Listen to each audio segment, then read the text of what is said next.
8 o 11 minutos en el territorio continental ecuatoriano.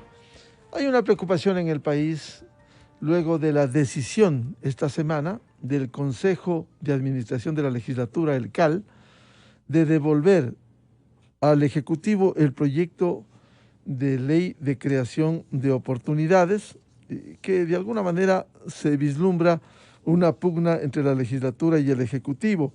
Ayer el presidente Guillermo Lasso, en la provincia de Imbabura, dijo que va a dar una batalla democrática para insistir en su proyecto. Porque aquí no solo es un tema legal, constitucional, sino también de angustia de los ecuatorianos cuando cerca de 6 millones de ecuatorianos se encuentran sin ningún tipo de trabajo, es decir, en la indefensión, y por quienes no abogan la dirigencia política, la dirigencia sindical, que hablan de que no haya regresión en sus derechos, pero de los que ya tienen adquiridos, y no de los que no tienen nada, como es cerca de los 6 millones de ecuatorianos. Quiero dar la cordial bienvenida a los invitados de hoy, el doctor Hernán Pérez Luz, reconocido constitucionalista, articulista de diario El Universo, y el doctor Ramiro Rivera Molina. Antes, ilustrar con lo que dijera el presidente Guillermo Lasso sobre este tema. El Consejo de Administración Legislativa, el CAL, nos ha devuelto la ley de creación de oportunidades. Yo quiero decirle a ustedes y a todo el Ecuador que insistiremos en las bondades de un proyecto de ley que tiene por objetivo fundamental la creación de empleo. No puede ser que sigamos actuando con indiferencia frente a unos números que demuestran claramente que el 70% de los ecuatorianos en condiciones de trabajar no tienen un empleo formal. Que no nos digan que la propuesta de ley enviada por nuestro gobierno significa la precarización del trabajo. No es correcto. No hay nada más precario en la vida que no tener un empleo para poder llevar alimentos a la mesa del hogar. Por lo tanto, apelando a todas las disposiciones legales y constitucionales, haremos prevalecer la propuesta legal planteada por mi gobierno el viernes pasado. Vamos a defender el interés de los ecuatorianos y vamos a luchar. Vamos a llevar a cabo una batalla democrática para defender el derecho al trabajo al que tiene cada ciudadano ecuatoriano.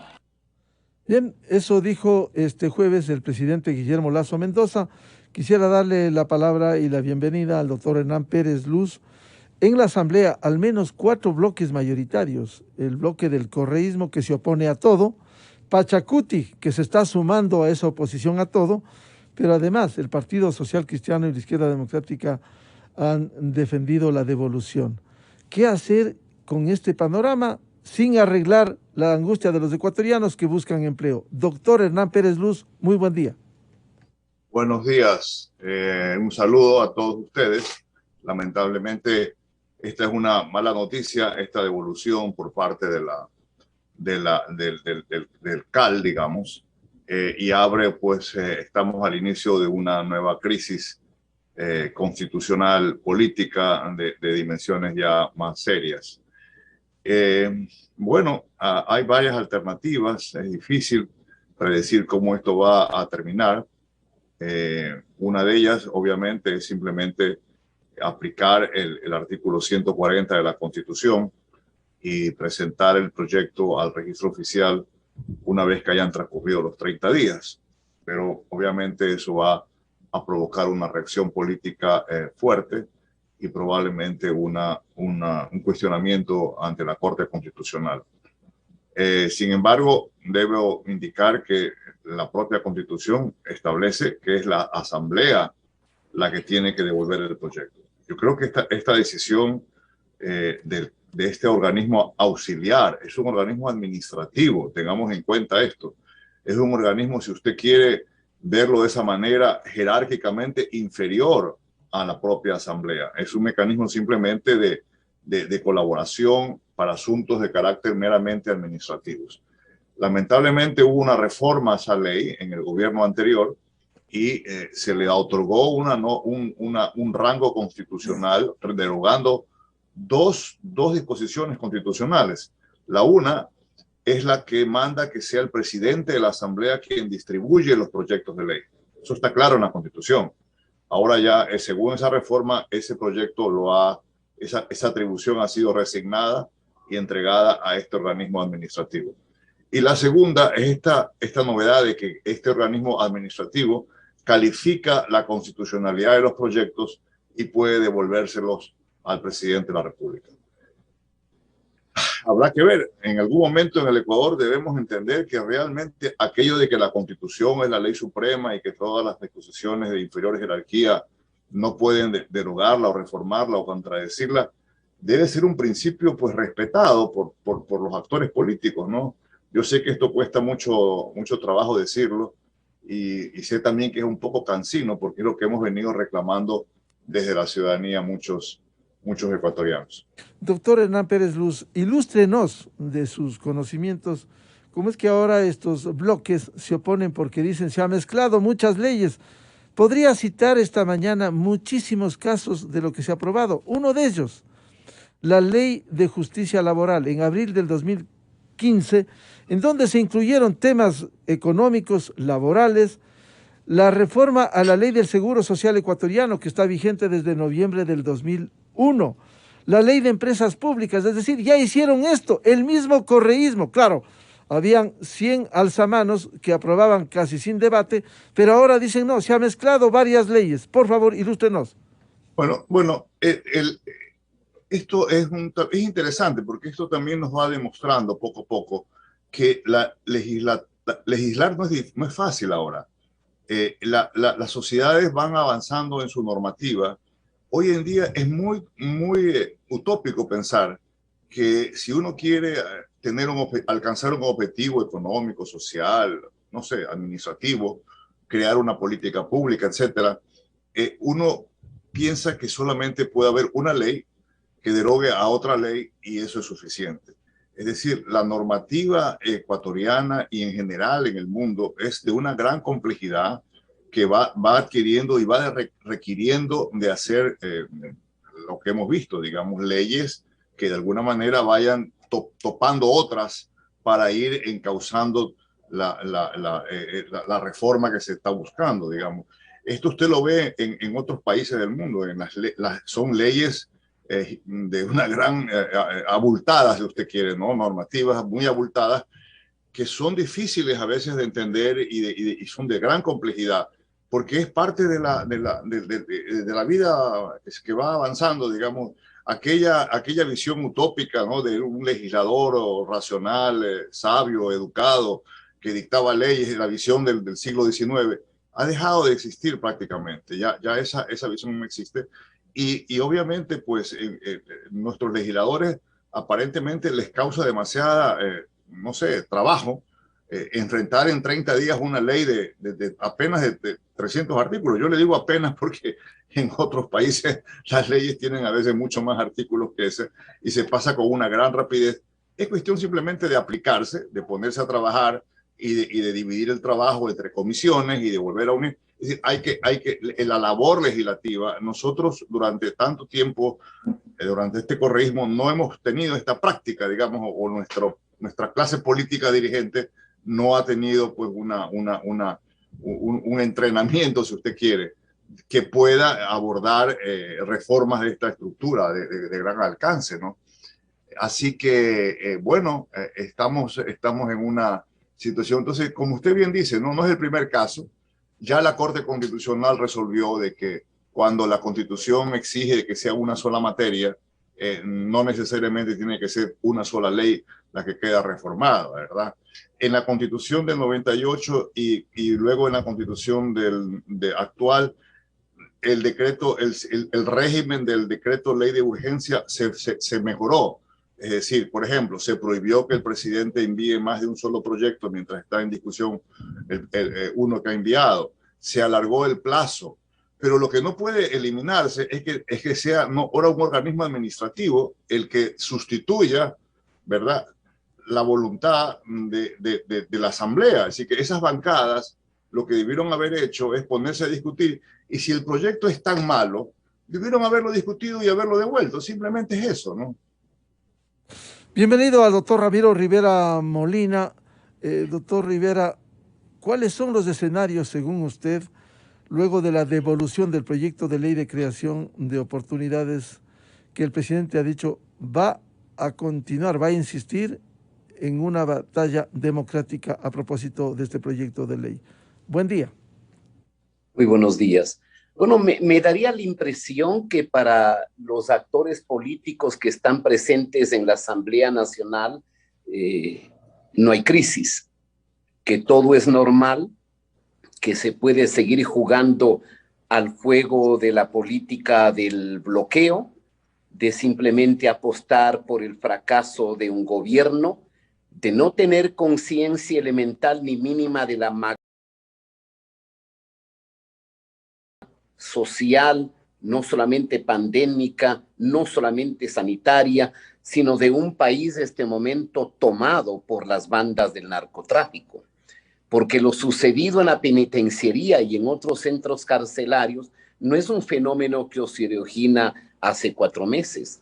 Es una consecuencia de más de una década de complicidad, de permisividad o simplemente de una mirada contemplativa. Y es grave porque el ordenamiento constitucional, como lo ha dicho el doctor Pérez, le otorgó en la versión moderna, desde la reforma a la Constitución en 1983, la facultad al jefe de Estado de calificar un proyecto como de urgencia económica. Porque la dinámica de las sociedades contemporáneas y modernas no hace posible que el Ecuador, que un país tenga que seguir al ritmo lento, perezoso, parsimonioso de una función legislativa que se debate a veces en cosas vacías y vacuas, sino que el Parlamento tiene que ser más oportuno, más rápido y eficaz en las demandas que formula el manejo de la economía y de la política. El ordenamiento constitucional le da al presidente constitucional la facultad de calificar un proyecto como de urgencia económica. No le da al Parlamento esa facultad, le da al jefe de Estado. Y el artículo 140 de la Constitución es de entendimiento inequívoco. Dice que el Parlamento deberá, es decir, es un mandato imperativo, deberá aprobar, modificar o negar. La Constitución no dice que deba devolver, de tal manera que el gobierno bien podría interpretar este tema como que el Parlamento no ha resuelto, ha procedido simplemente a la devolución. Y procede a la devolución porque una instancia burocrática que tiene que ver con la forma, es decir, con la técnica legislativa, porque a veces hay parlamentarios que no tienen por qué saber redactar un proyecto de ley, y a veces tampoco tienen asesores de primera, ponen al que llevó el altoparlante, al que pegaba los afiches o al que manejaba su vehículo en la campaña. Pocos son los que tienen la rigurosidad de colocar gente de alta competencia profesional y jurídica. La unidad de técnica legislativa tiene el deber de ver que haya conformidad con el contenido, diríamos, con la redacción, con la técnica propiamente legislativa. No está en la facultad de interpretar la Constitución. La única instancia que tiene la facultad de interpretar el contenido constitucional no es otra sino que la Corte Constitucional. Entonces, yo no sé cuál es el camino que pueda tener el gobierno. La una, pararse y decir, esperar que pasen los 30 días para promulgarlo en el registro oficial. Pero me parece que esa línea sería de una confrontación que no es bueno para el gobierno ni para la relación con la función legislativa. La otra podría ser elevar a consulta a la Corte Constitucional, porque la Corte Constitucional ya en más de un dictamen anterior con los precedentes del pasado, ha dicho que materia económica no implica exclusivamente una sola ley. Sería una locura. Significaría entonces que un gobierno tendría que esperar 2 o 3 años para sortear reformas que son de urgencia en materia económica. Podemos tener 100 leyes que todas sean de materia económica o que haya unidad en la materia. ¿Acaso el tema de la desocupación, de la necesidad de nuevas formas de relación contractual en el trabajo, no tiene que ver con el empleo y el empleo no tiene que ver con la economía? Es que es una sensatez creer que hay materias jurídicas que teniendo incidencia directa en el problema económico no sean de la materia económica. De tal manera que me parece que hay un error de percepción en los burócratas de la unidad de técnica legislativa en confundir ley con materia. La materia económica implica todos los aspectos que tienen que ver con la economía: el financiero, el bancario, el ocupacional, el tributario, el de hidrocarburos, el de minas, el de inversiones, el de garantías de inversiones, seguridad jurídica que tiene que ver. De tal manera que la actitud me parece totalmente reprochable. Y da pena que haya organizaciones políticas que luego de haber hecho declaraciones inteligentes, como fue el caso de Izquierda Democrática, declaraciones del legislador Dalton Bacigalupo, de Vilma Andrade, del propio ingeniero Hervas, es candidato a la presidencia, donde daban a entender que lo prioritario es debatir el contenido del proyecto. No es pues una actitud democrática responsable que se compadezca con la dimensión de la crisis simplemente proceder a la devolución del proyecto. Es un acto que torpedea la acción del Ejecutivo y es un acto de inequívoco bloqueo que el Ecuador lo rechaza y lo condena. Entonces, quizá una de las salidas podría ser que el Ejecutivo eleve una consulta a la Corte Constitucional en la medida en que es el único órgano que tiene la atribución de interpretar el contenido de los preceptos constitucionales en un ordenamiento donde la ley suprema, donde la ley que prima y tiene primacía y prioridad es precisamente el contenido sustantivo del texto constitucional. Doctor Ramiro Rivera, el presidente Lasso ha dicho este jueves en Imbabura que va a dar esta batalla democrática, va a insistir en ese escenario, como bien usted ha descrito lo que dice el artículo 140 y el doctor Hernán Pérez también señalaba, enviar al registro oficial para su publicación. Sin embargo, esto no pudiera generar una mayor confrontación con esta asamblea que se ha identificado plenamente, al menos los 4 bloques: correísmo, Pachacuti, social cristianismo e izquierda democrática, de oposición total a este proyecto. Yo sí creo que habría que poner algún matiz, ¿no, Miguel? A mí sí me parece que algunas voces que surgieron desde el bloque de Izquierda Democrática tenían un matiz de cierta sensatez, de prudencia y de apertura. Porque el enorme problema de la clase dirigente ecuatoriana, y este no es una crítica a la situación de hoy, sino es una característica a lo largo de toda nuestra historia, es que no tenemos una clase política dirigente que piense en el país y en el futuro. Generalmente es una clase dirigente de corta visión, ceguera, ciega, apasionada, que lo único que hace es los cálculos electorales. Fíjese usted, Miguel, que recién llegamos a duras penas 4 meses de la gestión gubernamental y usted ya tiene ciudadanos que dicen voy a ser candidato a la presidencia en el 2025. Es que es una tragedia, porque la clase dirigente lo que piensa es cómo me acomodo en el próximo proceso electoral. Y para que me vaya bien, yo tengo que hacer lo posible para que el gobierno le vaya mal. Y esa lógica hace que el Ecuador viva en un círculo vicioso y pernicioso, donde en el mejor de los casos podemos dar un paso adelante y al mismo tiempo 3 pasos atrás. Entonces, me parece que falta un sentido de lucidez, un sentido de responsabilidad, que en algún momento entendamos que el éxito de un gobierno es bueno para el Ecuador. Es bueno para quien quiera ser presidente en el futuro para que pueda sortear menos dificultades. Es obvio, por ejemplo, que al bloque correísta le interesa de manera indefectible que todo esto colapse. Lamentablemente se ha provocado un abismo con el Partido Social Cristiano, a pesar que se supone que hay una visión ideológica común, pero también hay algunas voces en el bloque social cristiano que pintan racionales, que pintan mesuradas, que pintan desde una perspectiva de racionalidad.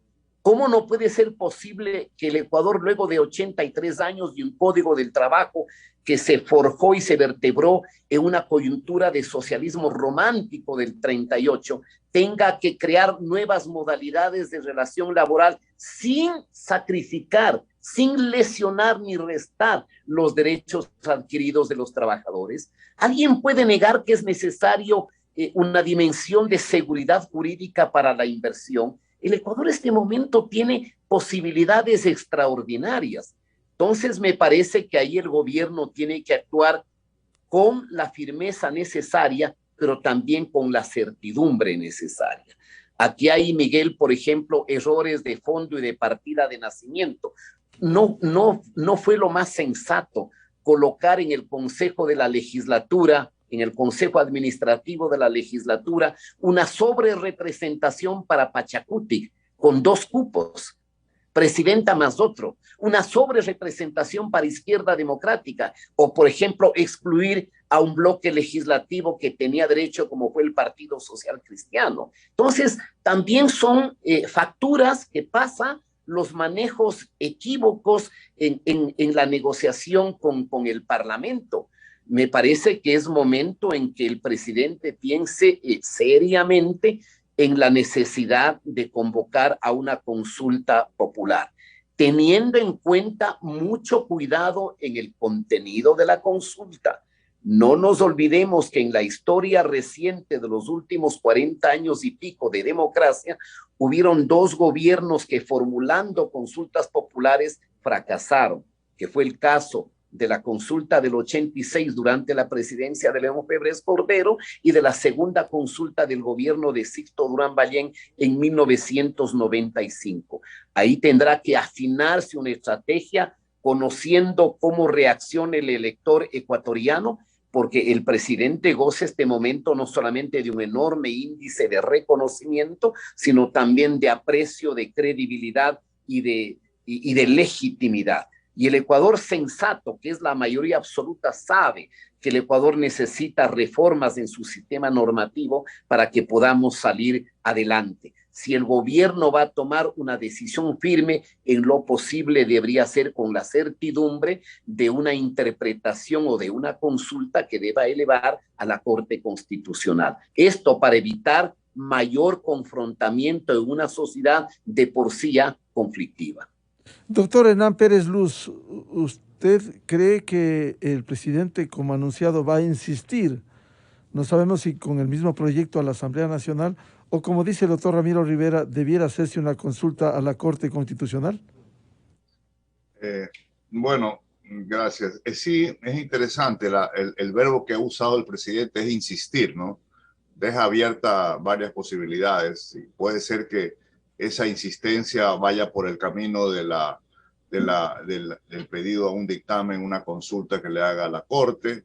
La otra podría ser simplemente la publicación en el registro oficial y luego esperar las demandas de inconstitucionalidad que se van a presentar y entonces argumentar ante la Corte, ¿verdad?, defender el proyecto.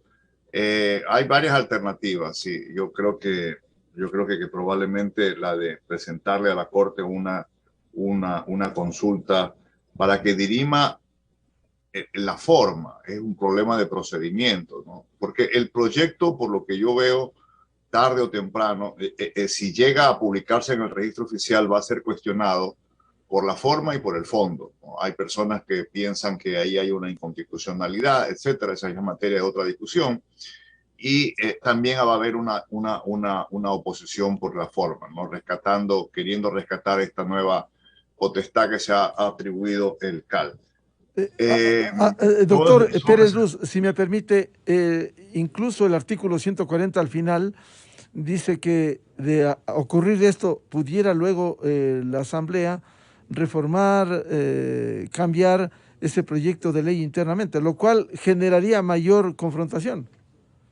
Efectivamente, el proyecto puede ser reformado, obviamente, posteriormente por la Asamblea.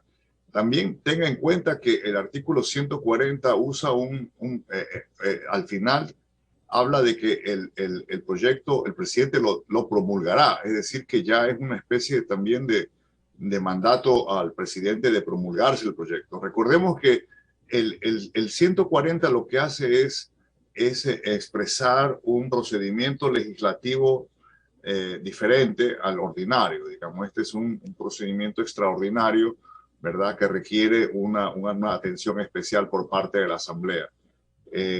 Así que la otra alternativa es la de la consulta. Como ustedes saben, está previsto en el Código de la Democracia la posibilidad de la consulta legislativa cuando se rechaza un proyecto. Bueno, hay varios caminos sobre la mesa. Yo coincido con Ramiro de que debería el presidente tener muy en cuenta estas alternativas e ir avanzando de una forma prudente. Es lamentable la posición que han tomado los bloques legislativos, porque lo natural hubiese sido que se debata, porque esto es interesante, ¿no? Aquí lo que se ha hecho, y tanto que hablamos del debate público, la importancia de una democracia, de expresar opiniones, lo que se ha hecho es simplemente cerrar el paso a que se abra un gran debate nacional. Hoy estamos debatiendo simplemente no el fondo del proyecto, sino si el CAL tiene o no la atribución. Y estamos perdiendo la oportunidad de debatir lo que señalaba Ramiro, ¿no?, las grandes directrices que está requiriendo el Ecuador, ¿no? Una reactivación económica, incorporar al empleo a una enorme cantidad de ecuatorianos, asegurarnos el desarrollo económico en varias áreas, etcétera. Hay varios temas que trae el proyecto que deberíamos estarlos debatiendo. El tema tributario, por ejemplo, es un tema de gran importancia, ¿verdad?, para el Ecuador. Pero no, nada de eso se está debatiendo y hemos entrado en un conflicto que simplemente es, pues, quién tiene las de ganar, o las cuatro bancadas o el presidente Lasso. En el escenario de la consulta popular, como decía Ramiro Rivera, habría que tener mucho cuidado en los temas a presentar al pueblo ecuatoriano, con el antecedente de la consulta de Febres Cordero y la de Sixto Durán Ballén, recuerdo, noviembre de 95, que perdió en temas tan sustanciales como el del seguro social. Claro, efectivamente, ¿no? Pero a su vez hubo muchas consultas que fueron ganadas. Entonces, hay en el balance, no está todo dicho, digamos, a nivel yo creo que la consulta de Febres Cordero, llamar una consulta más casi ya habiendo transcurrido casi 2 años del mandato, fue un error. Y además la pregunta que se hacía, pues no era, ahí se convirtió más bien en un problema de carácter político con respecto al gobierno de él.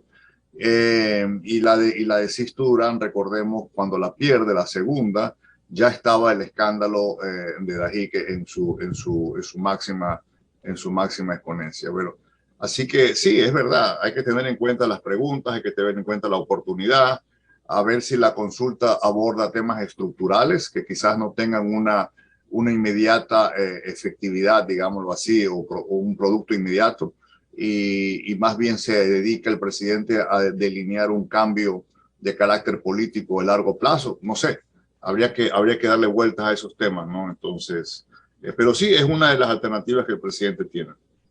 Doctor Ramiro Rivera, mientras tanto, el tema de fondo, la generación de empleo, la reforma tributaria que se exige en el país, sigue ahí en suspenso. Sí, frente a la indiferencia de los actores políticos en el Parlamento, daría la impresión que para algunas fracciones parlamentarias eso les importa un comino, les importa un bledo. Es como dirían, no es mi problema, como si viviesen en otro país. Recurren en la retórica a la mención del pueblo, pero no asumen con responsabilidad el debate esencial. Yo creo que este es un traspié adicional de la función legislativa. Daría la impresión que es la cultura del no la que le orienta la lógica y el actuar de la Asamblea, En 4 meses se han bañado de escándalos, de inculpaciones, de mecanismos de autodestrucción, cuando el Ecuador debía regresar al CIADE, donde están 155 países y naciones.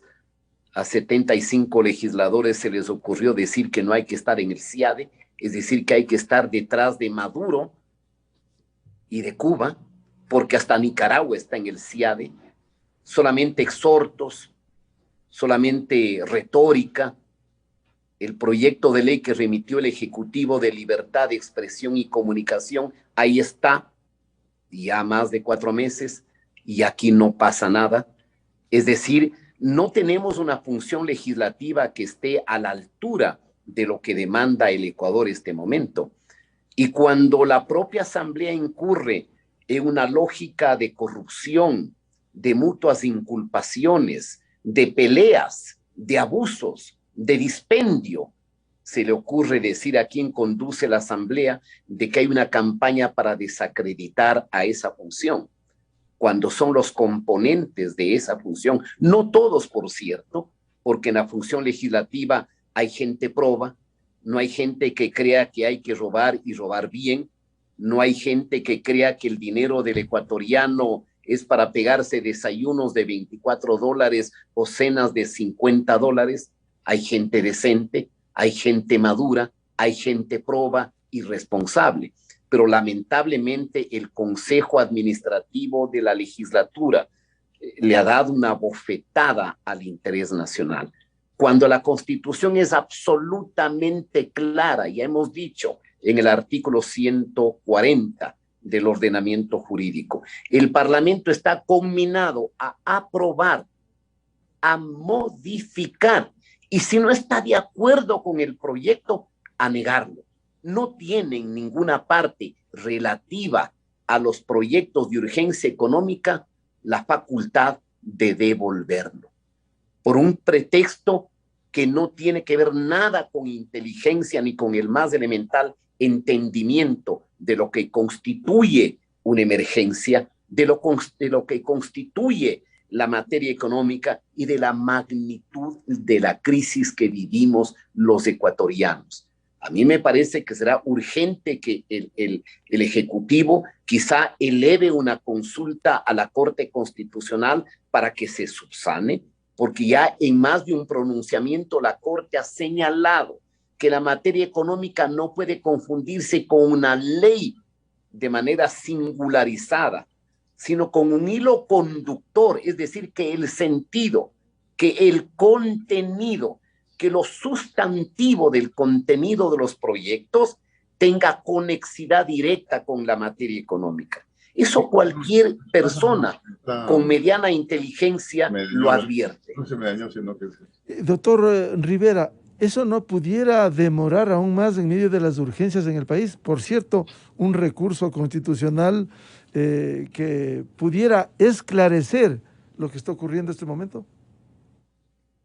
A mí me parece que la composición de la Corte Constitucional es de juristas que tienen un elevado criterio, no solamente jurídico, sino moral.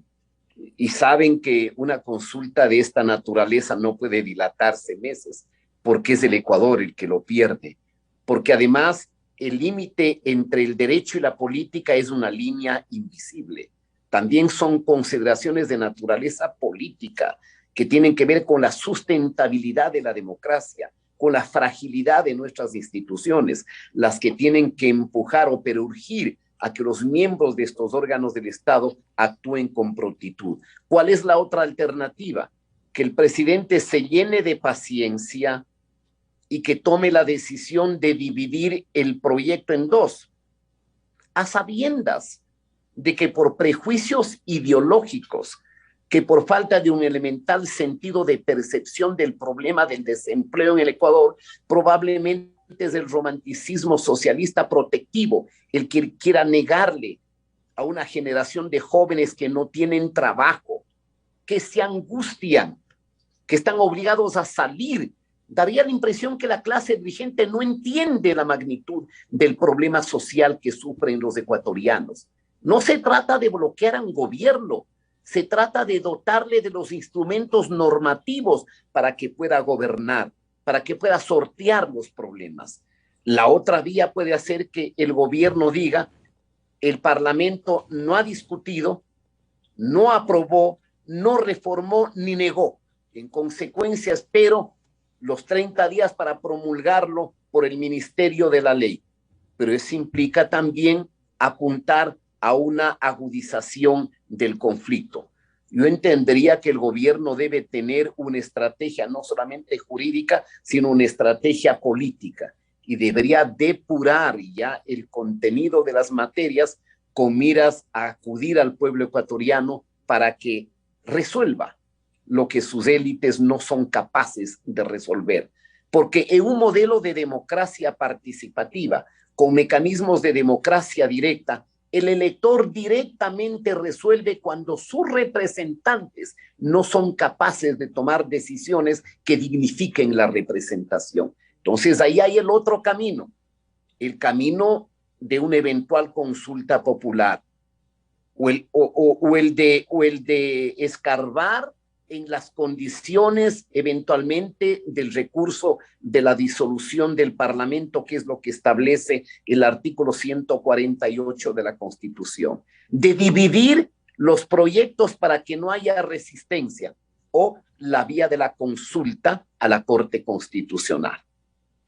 Doctor Hernán Pérez Luz, ¿el camino podría ser la consulta a la Corte Constitucional, insistir con este proyecto dividido, o finalmente ir a una consulta popular como señala el doctor Ramiro Rivera?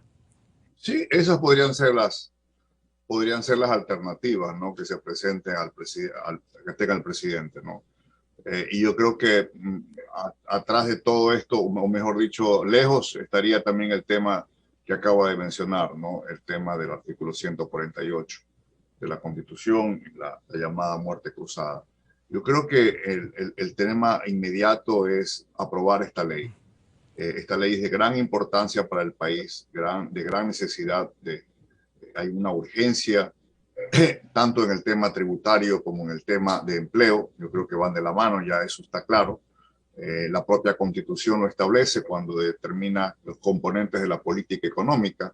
Si usted revisa esta Constitución tan frondosa que tenemos, se establece que las políticas económicas tienen una serie de componentes, y curiosamente ahí está, básicamente es el empleo, es el asuntos de impuestos, hasta asuntos de carácter medioambiental están incluidos en esa lista.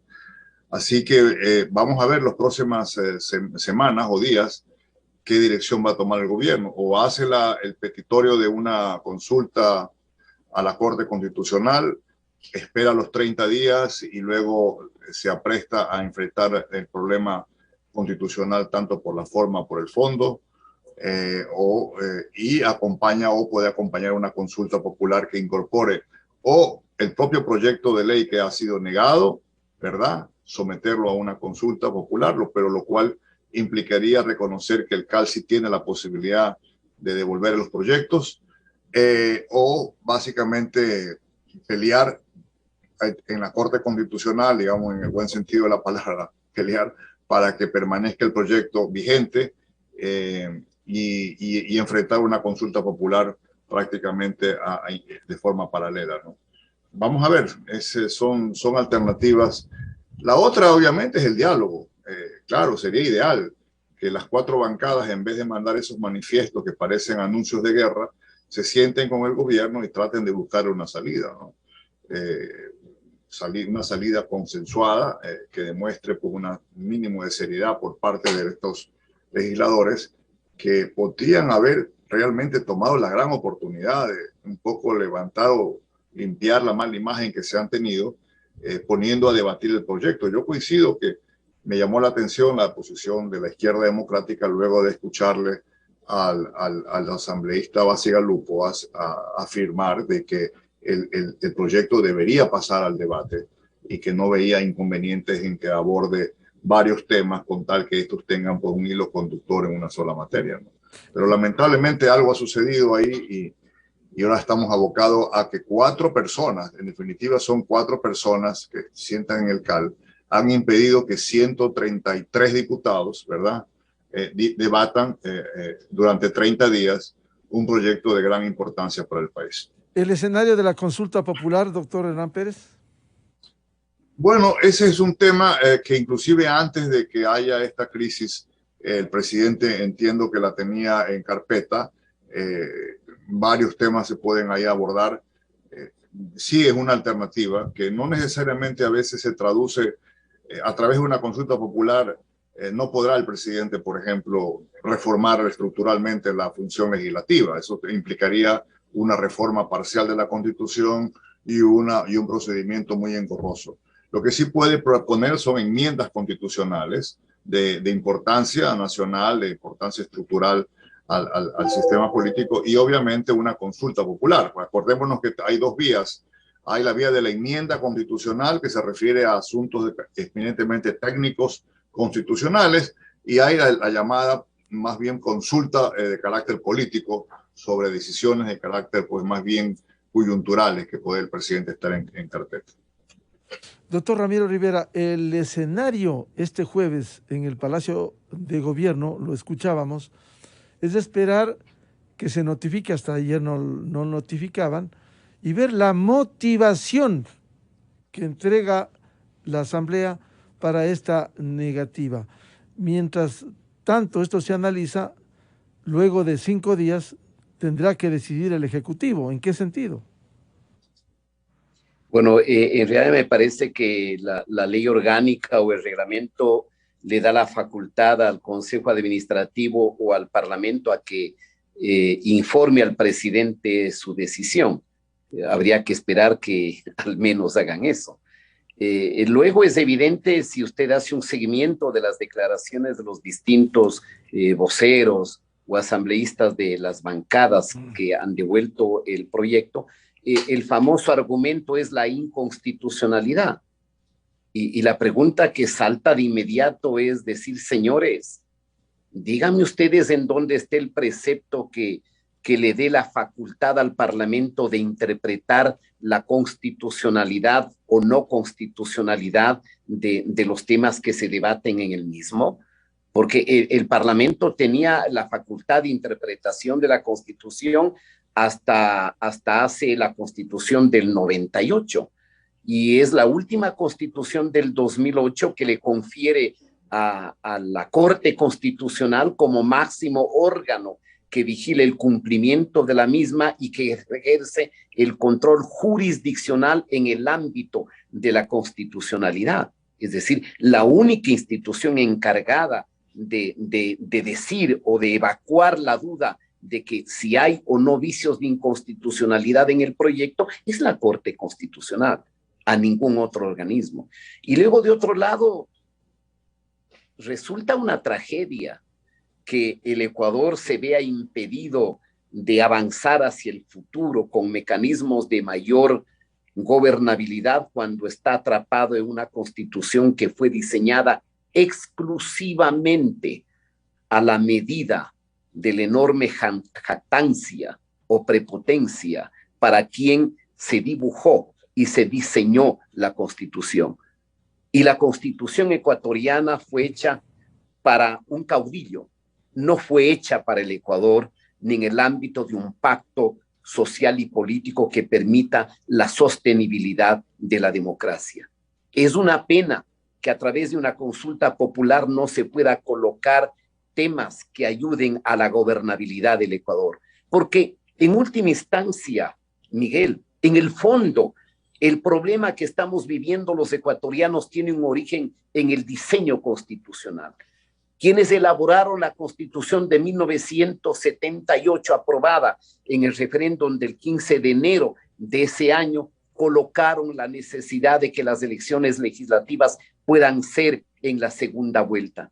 Eso facilitaba mejorar la calidad del Parlamento, porque los candidatos que no clasificaban para la segunda vuelta se postulaban a la Asamblea Nacional, y eso da cuenta de una asamblea que tenía altas personalidades de formación y de quilates morales. Hoy tenemos elecciones en la primera vuelta, donde el elector emite un mandato de dispersión en el Parlamento y los mismos electores en la segunda vuelta emiten un mandato de legitimidad para un presidente. ¿En dónde está la irracionalidad del sistema? En que le colocamos al presidente de la República con minoría en el Parlamento.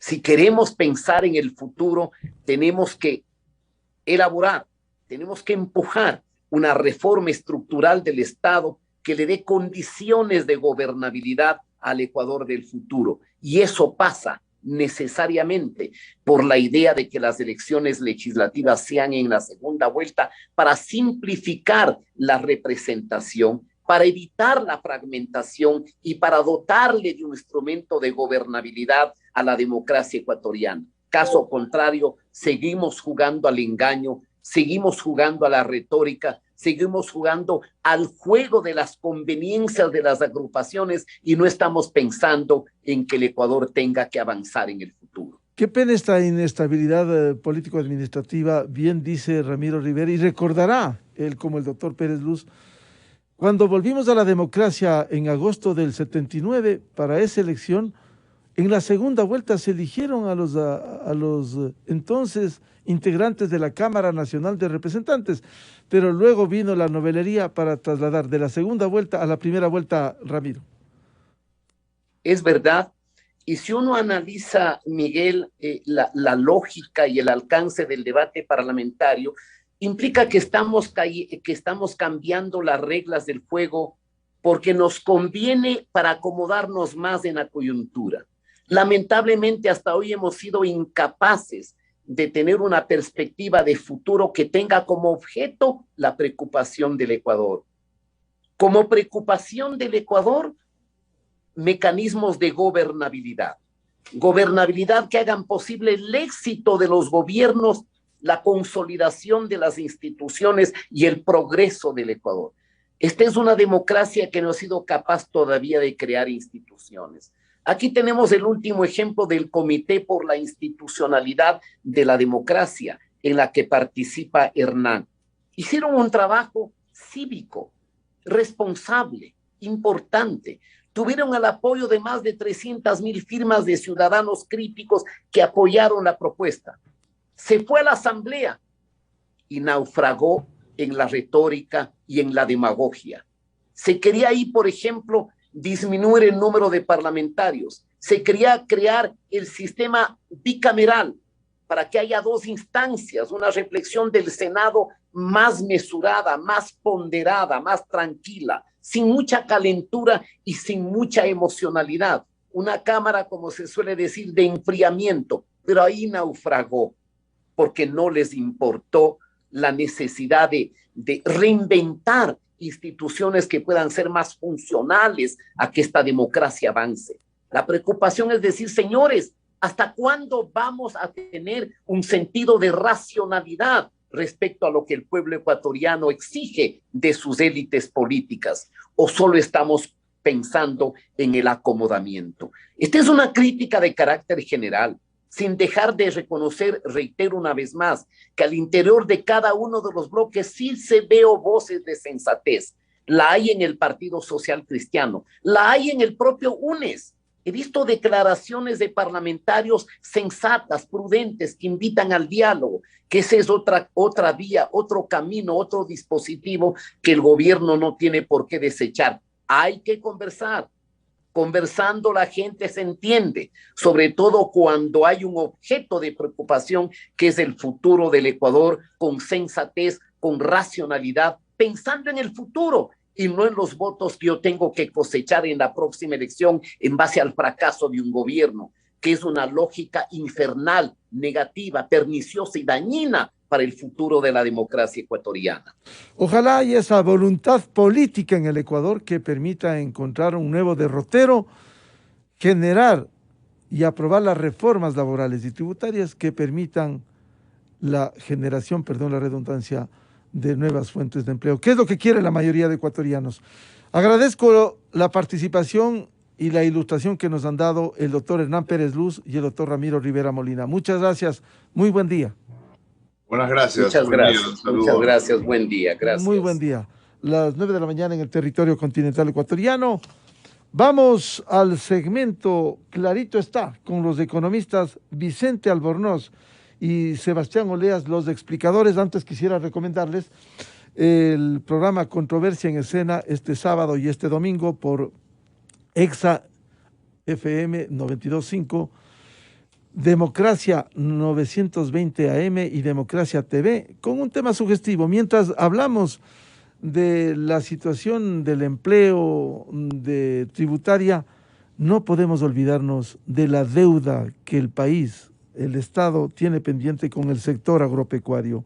Cómo impulsar las políticas en favor del agro. Invitados: Rodrigo Gómez de la Torre, presidente de la Cámara de Agricultura de la Primera Zona; Clever Sigüenza, agricultor y expresidente de la Cámara de Agricultura de la Segunda Zona; y la economista María Herrera, académica y catedrática universitaria. A los amables oyentes en la revista de Opinión Democracia les digo muchas gracias, un feliz viernes, feliz inicio de octubre, feliz fin de semana, y ya viene Clarito está con Vicente Albornoz y Santiago Oleas. Muy buen día. A la revista informativa Democracia llegan Vicente Albornoz y Sebastián Oleas, conocidos como Los Explicadores. Para presentarnos, Clarito está, nos explican en sencillo las cosas difíciles de entender. En XFM y Democracia M da inicio Clarito está. Amigos, muy buenos días.